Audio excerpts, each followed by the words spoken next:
haddaan isu doonanayn haddaynu diyaarsanay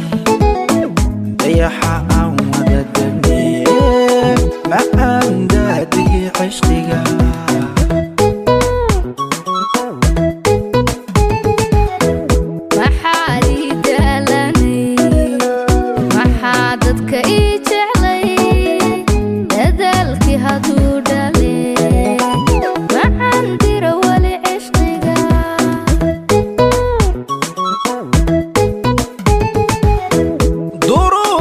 baan maray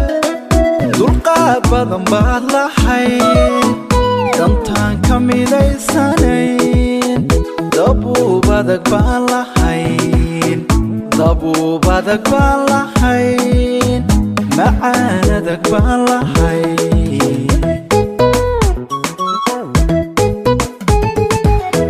dimada farax baad u tahay dhaxanta dugsi baad u tahay daryeel qof dhan baad u tahay doctor aniga